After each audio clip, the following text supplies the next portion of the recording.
एक PSU company, coal sector की backbone और डेप्ट फ्री बैलेंस शीट, लेकिन फिर भी ग्रे मार्केट में सिर्फ 4% की demand. Retail interest almost weak है। तो सवाल यह है कि क्या ये आईपीओ लिस्टिंग पर पैसा बना के देगा या फिर इन्वेस्टर फंसते हुए दिखेंगे। आज हम सीएमपीडीआई आईपीओ का रियल लिस्टिंग स्ट्रेटेजी ब्रेकडाउन करेंगे। लिस्टिंग डे पर क्या करें, होल्ड करें या सेल करें, और पोस्ट लिस्टिंग क्या स्ट्रेटेजी होनी चाहिए, सब कुछ मिलेगा इस वीडियो में, इसलिए अंत तक जरूर बने रहिए। आईपीओ लिस्टिंग डे स्ट्रेटेजी शुरू करें उससे पहले अगर अभी तक आपने हमारा चैनल सब्सक्राइब नहीं किया तो जल्दी से चैनल सब्सक्राइब करके बेल आइकॉन प्रेस कर दीजिएगा और वीडियो को लाइक करना ना भूलें। कल 27 मार्च को जब इंडियन स्टॉक मार्केट क्लोज हुए तो एक बड़ी गिरावट देखने को मिली, जहां पर सेंसेक्स में 1690 पॉइंट, तो निफ्टी में 486 पॉइंट, तो बैंक निफ्टी में 1433 पॉइंट, तो वहीं मिड कैप निफ्टी में 1233 पॉइंट, सभी में 2% से ज्यादा की गिरावट देखने को मिली। एक दिन के हिसाब से ये काफी बड़ी गिरावट मानी जा सकती है और इसका रीजन ट्रम्प के बार बार बदलते स्टेटमेंट ईरान के लिए, जिससे मार्केट में अनिश्चितता का दौर बना हुआ है और निफ्टी अपने स्ट्रांग सपोर्ट 22,800 को वीकली बेसिस पर होल्ड करने पर तो कामयाब हुई। लेकिन मंडे के दिन जब मार्केट खुलेंगे तो क्या ये लेवल होल्ड होगा या नहीं, ये देखने वाली बात होगी। 27 मार्च के दिन जब इंडियन स्टॉक मार्केट क्लोज हुए उसी के साथ 3 मेन बोर्ड आईपीओ भी क्लोज हुए दिखे, जहां पर अमीर चंद जगदीश कुमार को क्यूआईबी में 1.18 टाइम, तो एचएनआई में 13.40 टाइम, तो रिटेल में 1.44 टाइम, ओवरऑल सिर्फ 3.41 टाइम का सब्सक्रिप्शन देखने को मिला। और करंट जीएमपी की बात करें तो सिर्फ 1.18% है। वहीं अगर पावरिका लिमिटेड की बात करें तो क्यूआईबी में 4.74 टाइम, तो एचएनआई में 0.16 टाइम, तो रिटेल में 0.16 टाइम का सब्सक्रिप्शन देखने को मिला। तो वहीं एम्प्लॉयज में 1.30 टाइम यानी ओवरऑल 1.53 टाइम का सब्सक्रिप्शन देखने को मिला, जिसकी करंट ग्रे मार्केट में प्रीमियम सिर्फ 1.77% है। साई पेरेंटल की बात करें तो क्यूआईबी में 1.73 टाइम, तो एचएनआई में 2.45 टाइम, तो रिटेल में 0.12 टाइम, टोटल 1.08 टाइम का सब्सक्रिप्शन देखने को मिला, जिसकी ग्रे मार्केट में कोई भी डिमांड देखने को नहीं मिल रही। मतलब ओवरऑल देखा जाए तो आईपीओ मार्केट काफी सुस्त माना जा रहा है। अब इसमें जो है हमारा सीएमपीडीआई आईपीओ, जिसकी लिस्टिंग 30 मार्च के दिन होने वाली है, बात करते हैं इसकी लिस्टिंग डे स्ट्रेटेजी की। सीएमपीडीआई यानी central mine planning and design institute limited, जो 1974 में एस्टेब्लिश हुई थी और company coal and mineral consultancy services provide करती है। अगर की स्ट्रेंथ की बात करें तो कोल इंडिया का प्रेफर्ड कंसल्टेंट है, 61% का मार्केट शेयर है। और बिजनेस वर्टिकल की अगर हम बात करें तो geological exploration, mine planning and design, environmental services, remote sensing and सर्वे।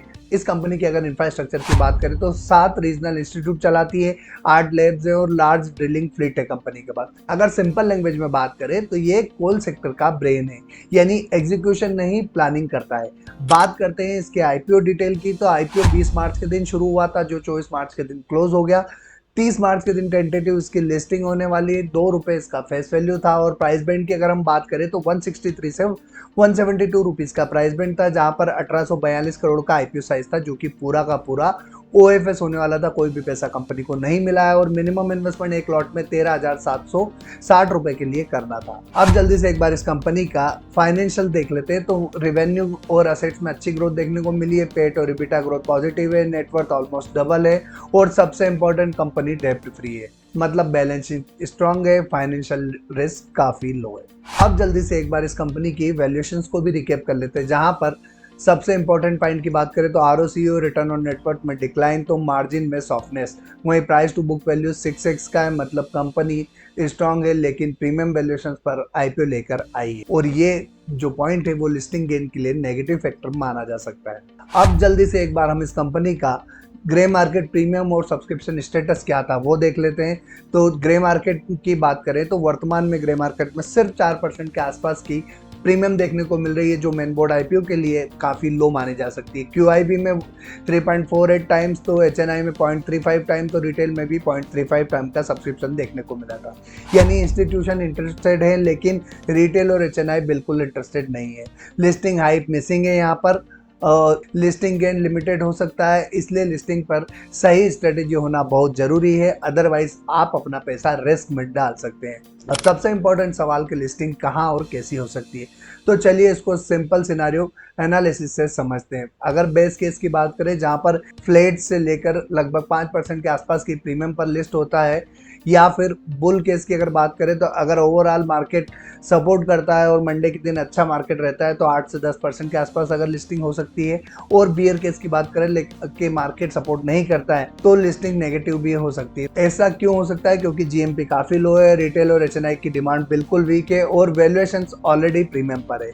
इस आईपीओ में बम्पर लिस्टिंग की एक्सपेक्टेशन रियलिस्टिक नहीं होगी, इसलिए लिस्टिंग गेन के लिए एग्रेसिव एक्सपेक्टेशन रखना रिस्की हो सकता है। इसलिए इस आईपीओ की लिस्टिंग डे की सही स्ट्रेटेजी होना काफी आवश्यक है। अब बात करते हैं रियल स्ट्रेटेजी की जो आपको लिस्टिंग डे पर फॉलो करना चाहिए। अगर लिस्टिंग 5 से 10% गेन मिलता है तो ऐसे केस में इमीडिएट प्रॉफिट बुक करना चाहिए, जो कि एक बेटर ऑप्शन होगा क्योंकि जीएमपी ऑलरेडी काफी वीक है और अपसाइड लिमिटेड दिख रहा है क्योंकि इसकी जो वैल्यूएशन है वो ऑलरेडी प्रीमियम पर है। अगर फ्लैट लिस्टिंग होती हुई दिखे तो यहाँ पर पार्शियल एग्जिट करना सेंसिबल अप्रोच होगी ताकि आप अपना कैपिटल सेव कर सकें। अगर लिस्टिंग डिस्काउंट पर होती है तो सबसे पहले पैनिक सेलिंग बिल्कुल मत करो। होल्ड तभी करो जब आपको लॉन्ग टर्म व्यू हो और आप पीएसयू और कोल सेक्टर पर कन्विक्शन रखते हो। अब एक सिंपल रूल याद रखो, ये आईपीओ लिस्टिंग गेन के लिए अट्रैक्टिव नहीं है लेकिन एक डिफेंसिव लॉन्ग टर्म प्ले जरूर बन सकता है। अब सबसे इंपॉर्टेंट सवाल, जिन लोगों ने इन्वेस्टमेंट नहीं किया है, इस आईपीओ में अप्लाई नहीं किया, तो उनके लिए आफ्टर लिस्टिंग क्या स्ट्रेटेजी होना चाहिए? शॉर्ट टर्म में फिलहाल फ्रेश एंट्री अवॉइड करना चाहिए और स्टॉक को थोड़ा स्टेबलाइज होने के का टाइम देना चाहिए। मीडियम टर्म में अगर प्राइस में करेक्शन आता है तो उस लेवल पर एंट्री करना अपॉर्चुनिटी मिल सकती है। और लॉन्ग टर्म की अगर हम बात करें तो पीएसयू और माइनिंग थीम को देखते हुए ये स्टेबल और फंडामेंटली स्ट्रॉन्ग प्ले हो सकता है, लेकिन बहुत ज़्यादा एग्रेसिव बाइंग नहीं करनी चाहिए। और आइडियल स्ट्रेटेजी की अगर हम बात करें तो डायरेक्ट लिस्टिंग के बाद एंट्री लेने के बजाय कम से कम 10 से 15% का करेक्शन का वेट करना चाहिए। अगर वहां पर आपको एंट्री मिलती है तो एक बेस्ट बाई हो सकता है क्योंकि वैल्यूएशन अभी भी हाई है और ग्रे मार्केट में कोई भी डिमांड देखने को नहीं मिल रही है। और सबसे इंपॉर्टेंट बात कि मार्केट अभी बिल्कुल भी अट्रैक्टिव नहीं लग रहा है। ऐसे में ऑलरेडी जो लिस्टेड प्लेयर हैं जो डिस्काउंट पर है वहां पर अपॉर्चुनिटी ढूंढी जा सकती है। अब हम बात करते हैं फाइनल वर्डिक्ट की इस आईपीओ की लिस्टिंग डे स्ट्रेटजी के लिए। तो इसमें स्ट्रॉन्ग क्या क्या है? स्ट्रॉन्ग कंपनी है, स्ट्रॉन्ग बैलेंस शीट है, गवर्नमेंट बैकिंग है। अब वीक की बात करें हम तो इसकी वीकनेस क्या है कि लिस्टिंग सिग्नल वीक दिख रहे हैं, प्रीमियम वैल्यूएशंस पर ये आईपीओ है तो लिस्टिंग गेन के लिए रिस्की हो सकता है ये, और लॉन्ग टर्म के लिए स्टेबल पीएसयू प्ले हो सकता है। इसलिए इस आईपीओ की लिस्टिंग के बाद निवेश करने से पहले आप अपने रिस्क जरूर चेक करें और अगर ये डिस्काउंट पर लिस्ट होता है या फिर इसमें एक करेक्शन देखने को मिलता है तो वहां एंट्री करना ज़्यादा सुटेबल ऑप्शन हो सकता है। तो दोस्तों, आप इस कंपनी के आईपीओ में क्या करने वाले हैं, होल्ड या फिर सेल? जो भी आपका डिसीजन हो कमेंट बॉक्स में कमेंट करके जरूर बताइएगा। और अगर आपको आईपीओ रिव्यू वीडियो पसंद आया तो लाइक कीजिएगा और अपने दोस्तों के साथ शेयर करना ना भूलें। साथ ही साथ कमेंट बॉक्स में बताइएगा कि आपको ये हमारी स्ट्रेटेजी कैसी लगी। फिर मुलाकात होगी एक और कंपनी के आईपीओ रिव्यू के साथ। तब तक के लिए जय हिंद।